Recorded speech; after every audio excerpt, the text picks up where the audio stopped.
నమస్కారం, సిటీ న్యూస్కి స్వాగతం. ఈరోజు ముఖ్యాంశాలు. నర్సాపురంలో ఉద్రిక్తత.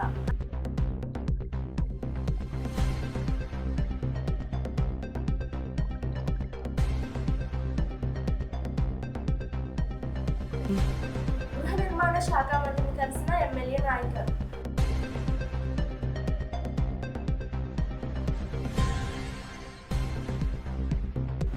నిరసన కార్యక్రమాన్ని విజయవంతంగా చేయాలి.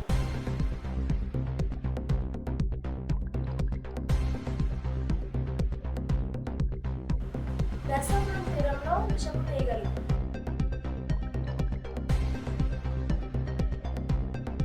ఇప్పుడు కాసేపు ప్రకటనలు. దివ్య డిజిటల్ షాపింగ్ నర్సాపురం వారి 18వ వార్షికోత్సవ సంబరాలు.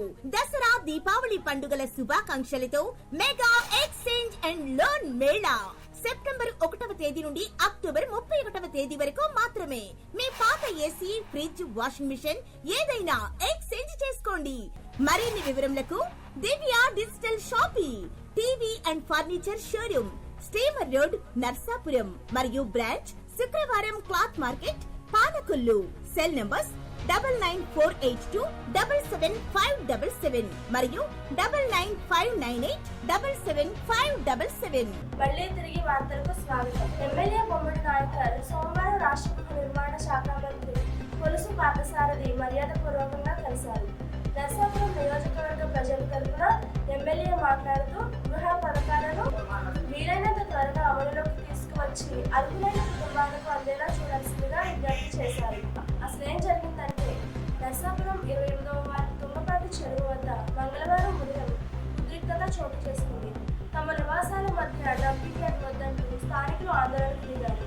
చెత్త ట్రాక్టర్లు అడ్డుకొని రోడ్డుపై బైఠాయించి నిరసన వ్యక్తం చేశారు. కొందరు స్థానికులు తమ ఒంటిపై పెట్రోల్ పోసుకుని ఆత్మహత్య యత్నానికి ప్రయత్నించడంతో పరిస్థితి తీవ్ర ఉద్రిక్తతకు దారితీసింది. వీఆర్ఎస్ సమస్యలపై అక్టోబర్ 13, 14, 15 తేదీల్లో విజయవాడ అలంకర్ సెంటర్లో నిరసన కార్యక్రమం విజయవంతం చేయాలని వీఆర్ఏల జిల్లా ప్రధాన కార్యదర్శి సుబ్బారావు అన్నారు.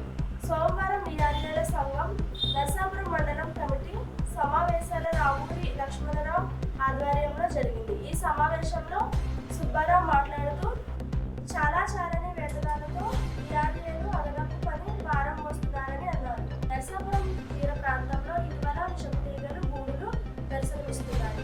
తాజాగా నర్సాపురం మండలం ఎంగులదీవి వెస్ట్ కోవెలపడప గ్రామంలో భార్యాభర్తలపై ఇవి దాడి చేశాయి. నర్సాపురం తీరానికి వచ్చిన ఈ విషపు